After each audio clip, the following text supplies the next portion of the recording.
Prodia Podcast. Wellness lifestyle.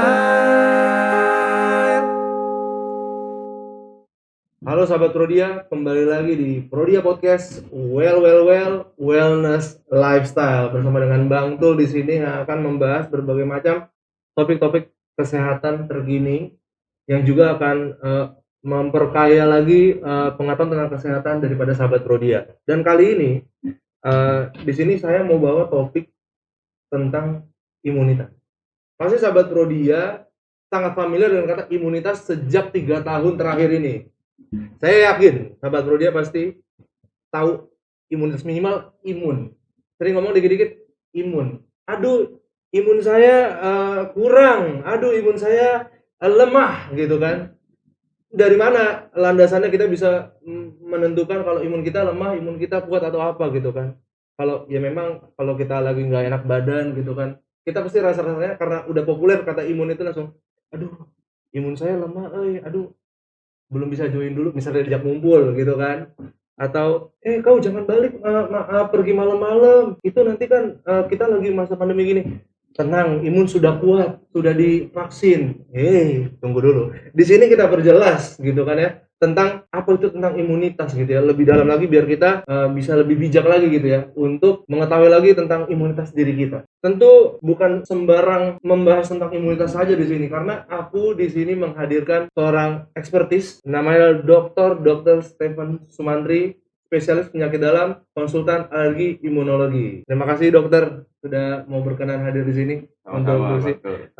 Betul ya tadi penyebutan negara dok ya? Betul. Oh betul ya. Dok gini, boleh langsung ya dok ya? Nanya-nanya ya dok. Sudah lewati berlalu 3 tahun dari pertama kali debut kita masuk masa pandemi. Dan akhirnya sekarang berangsur menjadi endemi gitu ya dok ya. Tapi mungkin nggak juga cuma teman-teman atau sahabat Prodia gitu yang ngalamin. Kadang-kadang kayak gampang sakit gitu. Padahal sudah vaksin 3 kali, ada yang sudah vaksin 4 kali gitu kan, udah di booster tapi masih ada rasa-rasanya mudah sakit gitu. Dan baru-baru ini juga saya dengar dok, ada nama fenomena itu hutang imunitas atau immunity debt. Itu apa sih dok sebenarnya? Oke, baik.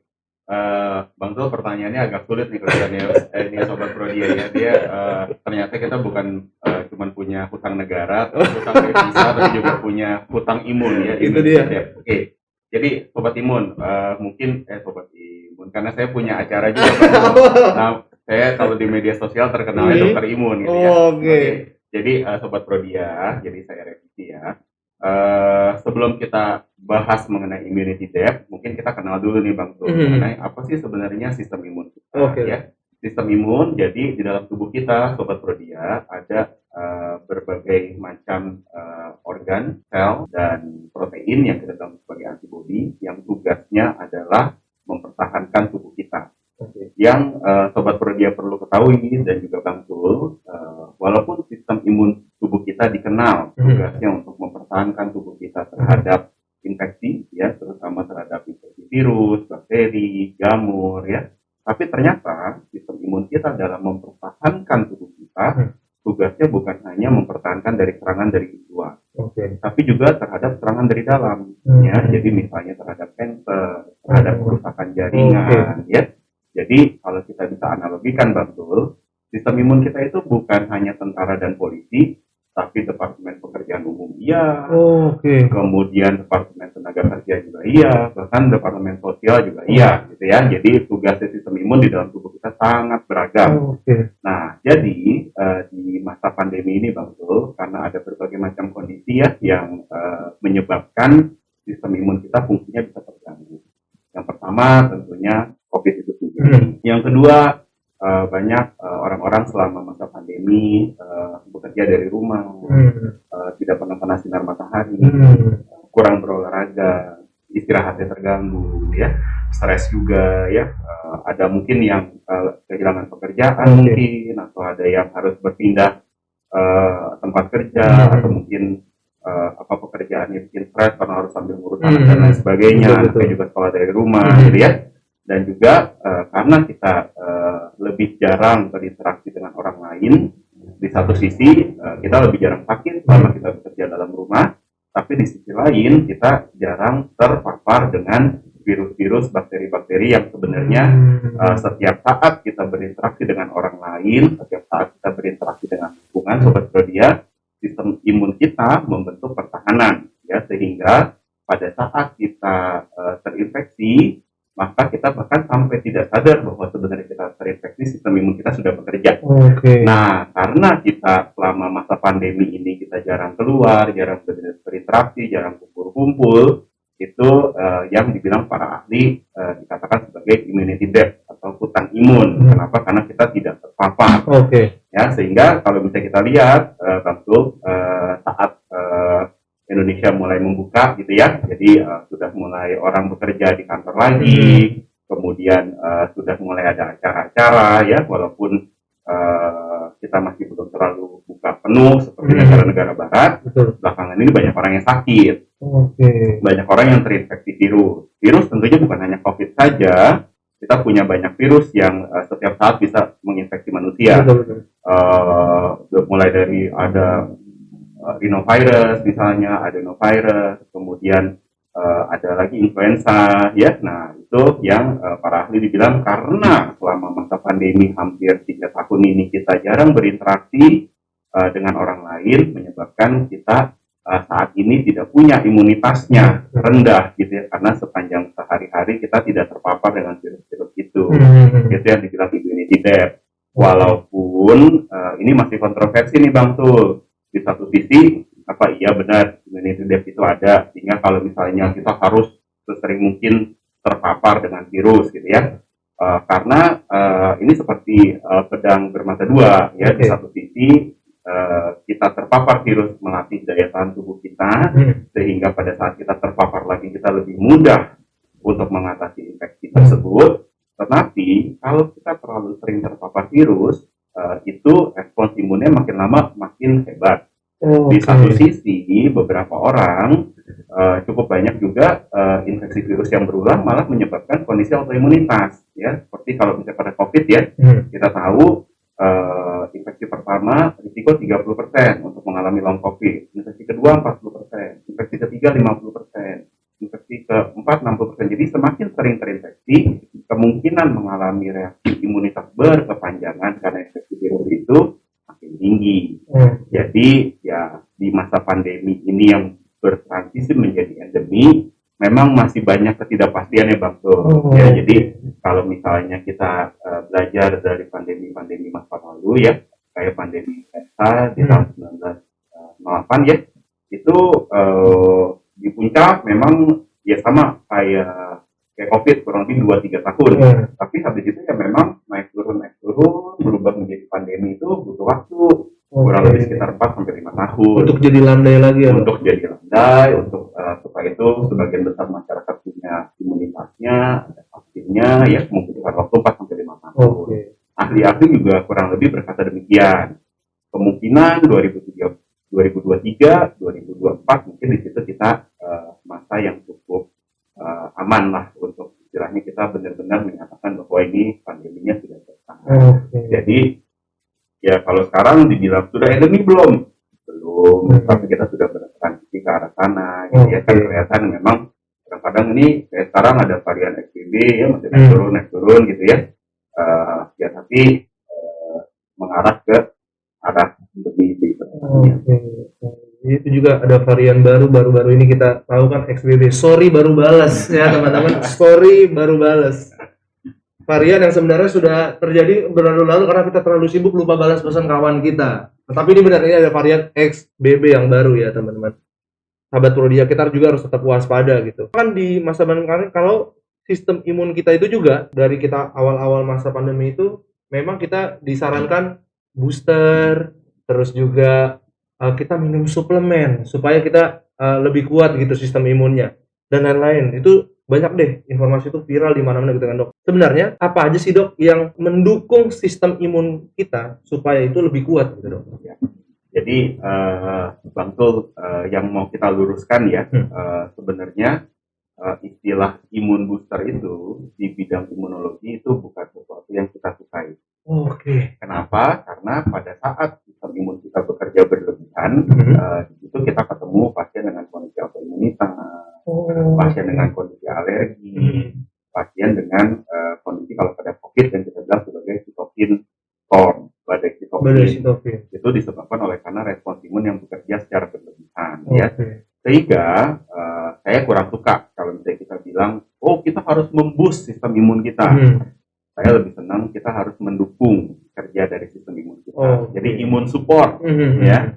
Jadi kita mendukung kerja sistem imun supaya bisa bekerja optimal, ya, dalam melindungi tubuh kita, dalam menjaga kesehatan kita, dalam tugasnya memperbaiki jaringan tubuh yang rusak, kemudian membersihkan tubuh dari kanker, gitu ya. Jadi kita support. Gimana caranya kita support sistem imun? Sebenarnya tidak jauh berbeda dengan prinsip-prinsip kita dalam menjaga kesehatan, ya.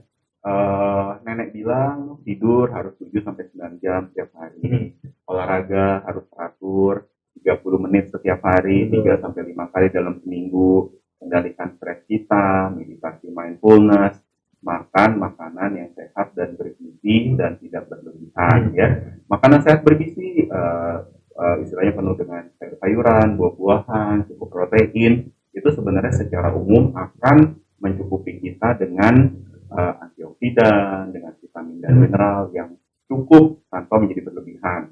Kenapa saya bilang cukup tanpa menjadi berlebihan adalah pada saat kita berlebihan, sebenarnya antioksidan, vitamin dan mineral pun menjadi sesuatu yang tidak baik juga. Dan tubuh kita terus terang membutuhkan berbagai macam vitamin, mineral, makronutrisi dan mikronutrisi yang beragam yang kita bisa dapatkan dari makanan yang sehat dan beragam. Dibandingkan, kita mesti vitamin C 1000 unit, 1000 miligram, kita mesti zinc 50 miligram gitu ya. Itu hanya sebagian kecil saja dari vitamin dan mineral yang kita butuhkan sebenarnya, Bang. Jadi tidak ada deh yang bisa menggantikan makanan yang beragam, walaupun kita sudah minum multivitamin, suplemen, AZ, FG, multi super mega gitu ya. Itu selengkap apapun multivitamin tidak akan bisa menggantikan keberagaman dari sumber yang kita dapatkan dari makanan. Tadi juga dokter mention vitamin dan mineral. Karena ini juga aku biasa kalau cari-cari vitamin gitu kan, Dok. Ada lebih sering tuh vitamin plus mineral gitu kan ya. Nah, berarti itu punya peran penting kan berarti, Dok, di sistem imun kita berarti ya? Ya. Dia perannya nih kalau kita andaikan, boleh nggak kalau aku bilang dia ini sebagai bahan bakar untuk mesin sistem imun kita itu biar jadi lebih kuat? Bekerja lebih optimal. Ya itu, bekerja lebih optimal. Jadi bukan lebih kuat ya. Kita nggak mau terlalu kuat, karena kalau terlalu kuat dia menimbulkan kerusakan juga. Ya, kayak mesin terlalu digas ya, lama-lama nabrak juga kan gitu ya. Jadi vitamin dan mineral mempunyai banyak fungsi penting di dalam sistem imun kita untuk bisa bekerja secara optimal ya. Ada beberapa vitamin yang memang dibutuhkan oleh sistem imun tubuh kita untuk bekerja dengan baik, seperti contohnya zinc, vitamin C, magnesium, selenium, boron, dan juga vitamin yang orang gunakan dengan dosis tinggi adalah vitamin D. Ya. Multivitamin dan mineral yang tadi sudah kita sebutkan, masing-masing punya peranan sendiri-sendiri untuk membantu kerja dari vitamin dari sistem imun kita. Ya. Kalau vitamin C tugasnya sebagai antioksidan, zinc tugasnya sebagai kofaktor, jadi dia membuat metabolisme daripada sistem imun kita itu bisa lebih lancar ya. Begitu juga selenium itu adalah bagian dari sistem antioksidan tubuh yang sangat kuat. Jadi kalau antioksidan itu, kalau di dalam tubuh kita ada radikal bebas ya, ada peradangan, maka sistem dari antioksidan itu akan membantu untuk menetralisir. Yang paling penting dari itu semua, yang kita banyak kekurangan nih Sobat Prodia, terutama karena kita berada di dalam ruangan terus ya selama masa pandemi, memang terus terang adalah vitamin D. Ya, ini adalah salah satu vitamin yang paling penting untuk sistem imun tubuh kita yang seringkali saat ini kita kekurangan. Kalau dimention tadi vitamin D, memang seberapa impactfulnya sih vitamin D ini, Dok, sampai kita butuhkan, bahkan dalam kondisi tadi kita banyak di rumah karena work from home, lebih sering di dalam ruangan, nggak sering di luar gitu, Dok. Jadi saya boleh jelaskan agak panjang ya, Bang. Boleh, Dok. Karena Sobat Prodia ada banyak kesalahpahaman mengenai vitamin D. Jadi yang pertama, vitamin D itu bukan vitamin dalam arti klasik ya. Jadi dia tidak seperti vitamin C, vitamin E yang fungsinya sebagai kofaktor. Tapi vitamin D sebenarnya fungsinya di dalam tubuh adalah sebagai hormon. Jadi apa itu hormon? Hormon adalah sistem koordinasi tubuh untuk berkoordinasi berbagai macam fungsi metabolisme tubuh, fungsi imun tubuh, ya. Jaringan dan sel tubuh kita bekerja, berinteraksi, berbicara satu sama lain. Sinyalnya adalah dengan hormon. Jadi vitamin D ini adalah hormon. Dia tugasnya adalah memodulasi atau mengatur ya berbagai macam fungsi tubuh untuk bisa bekerja secara sinergis, secara optimal satu sama lain. Vitamin D adalah hormon. Ya. Nah, hormon vitamin D ini diaktifkan di kulit kita dan di ginjal, terutama atas paparan sinar matahari. Setiap kita terpapar sinar matahari kurang lebih 30 menit, terutama pada saat UV indeksnya tinggi ya, antara jam 10 sampai jam 2 siang, itu tubuh kita bisa memproduksi kurang lebih sekitar 30.000 unit, ya 25.000 sampai 30.000 unit vitamin D setiap 30 menit. Jadi saat kita berada di luar rumah, maka si hormon vitamin D ini akan diaktifasi menjadi bentuk aktifnya yang kita bilang D25OH vitamin D ya. Di situ vitamin D mempunyai banyak fungsi. Vitamin D juga mengatur metabolisme kalsium, mengatur metabolisme tulang, mengatur metabolisme otot, saluran cerna, pembakaran lemak, banyak sekali fungsinya. Ya karena sifatnya dia sebagai hormon. Dulu kenapa dibilang vitamin? Karena dipikir hanya berfungsi terhadap proses penulangan, tapi ternyata fungsinya banyak sekali. Nah ini kita bahas karena saat ini kita bahas mengenai imun. Apa sih tugas hormon vitamin D terhadap sistem imun kita? Ya, di sistem imun kita ada banyak reseptor. Reseptor itu adalah bagian yang menerima sinyal. Ya, jadi kalau kayak HP mah antenanya. Hormon vitamin D ini reseptornya atau antenanya ada banyak di berbagai sel sistem imun tubuh kita. Mulai dari sel yang kita bilang makrofag lah, sel dendritik, sel limfosit T, limfosit B, semuanya punya reseptor atau sinyal dari yang menangkap sinyal dari hormon vitamin D. Saat sistem imun berikatan dengan reseptor vitamin D, ya vitamin D berikatan, maka sistem imun itu akan mengalami aktivasi, akan mengalami peningkatan daripada prosesnya dia. Ya tergantung masing-masing sel. Kalau sel dendritik yang tugasnya mengenali antigen, dia makin bagus dalam mengenali antigen. Kalau makrofag yang tugasnya memakan bakteri, memakan virus, dia aktivitasnya semakin baik dalam memakan bakteri dan virus. Kalau sel B dan yang tugasnya membentuk antibodi, pada saat dia berikatan dengan si sel berikatan dengan vitamin D, maka tugasnya dia membentuk antibodi akan semakin baik. Ya. Jadi kita bisa lihat langsung bahwa tugas vitamin D ini di dalam tubuh kita itu terhadap sistem imun banyak sekali fungsinya, gitu. Sehingga kita membutuhkan kadar yang mencukupi di dalam tubuh. Yang seringkali ada banyak pasienku sekarang kadar vitamin D-nya rendah sekali. Ya, kadar vitamin D yang normal di dalam tubuh kisarannya antara 30 sampai 70. Rekomendasi biasanya kita targetkan antara 40 sampai 80. Sekarang banyak yang bahkan di bawah 10 kadarnya. Ya, jadi itu sangat-sangat rendah ya, yang kita namanya defisiensi berat. Ya biasanya ya salah satunya karena itu kita berada di dalam ruangan, apalagi sekarang walaupun sudah mulai beraktivitas di luar nih, ya kan? Kan kita sukanya musuhan ya sama matahari kan, gitu ya. Kita ada yang pakai payung, ada yang kemudian pakai sunblock, gitu ya. Terus kemudian keluar rumah langsung masuk mobil, mobilnya pakai kaca filmnya yang super black, yang gelap sekali, gitu kan. Terus kemudian keluar dari mobil masuk ke dalam kantor, gitu ya. Jadi hampir praktis tidak pernah kena sinar matahari, ya, sehingga kadar vitamin D-nya banyak sekali yang kurang. Dan kita udah tahu kalau misalnya kita kekurangan vitamin D, otomatis fungsi dari imunitas tubuh kita pasti akan terganggu. Ternyata sahabat Prodia, cukup rumit hidup kita apabila kita kekurangan vitamin D. Setelah mendengar penjelasan dari Dr. Steven tadi, luar biasa ternyata impact vitamin D buat imunitas kita. Dok, terus yang harus kita lakukan sebaiknya jika kekurangan vitamin D ini apa aja, Dok? Oke, betul. Cara terbaik tetap adalah sumber dari alamiah. Ya, jadi seperti kata nenek tadi, Bang Tul, 30 menit setiap hari, 3 sampai 5 kali dalam seminggu, sebaiknya kita berolahraga di luar ruangan. Ya, mau sepeda, mau jalan cepat, mau senam, mau renang, ya, mau yoga, di bawah sinar matahari itu adalah yang paling baik. Waktunya kapan? Para ahli banyak yang berbeda pendapat. Ya. Ada yang bilang, oh harus di bawah jam 8. Ada yang bilang, oh harus antara jam 10 sampai jam 2 untuk mendapatkan yang paling bagus. sebenarnya kata kuncinya adalah UV index. Jadi semuanya sama baiknya, tapi kalau UV index sedang tinggi antara jam 10 sampai jam 2, kita hanya butuh waktu kurang lebih sekitar 10 sampai 15 menit untuk mendapatkan kadar vitamin D yang cukup. Tapi pada saat UV index yang sedang rendah, yaitu di bawah jam 8 pagi atau di atas jam 4 sore, maka minimal kita membutuhkan waktu 30 menit. Nah, kalau saya pribadi, karena saya tidak suka berjemur, saya sukanya berolahraga. Jadi saya lebih baik keluar rumah ya antara jam 6 sampai jam 7 kita jalan pagi sambil olahraga, bisa setengah jam, bisa 1 jam, itu adalah cara paling baik. Tapi beberapa orang mungkin karena berbagai hal ya, ada yang misalnya takut hitam misalnya, atau ada yang karena penyakitnya tidak bisa kena sinar matahari, seperti banyak pasienku dengan lupus, dengan kondisi autoimun yang tidak bisa kena sinar matahari, maka di situ kita sarankan untuk mendapatkan suplementasi vitamin D.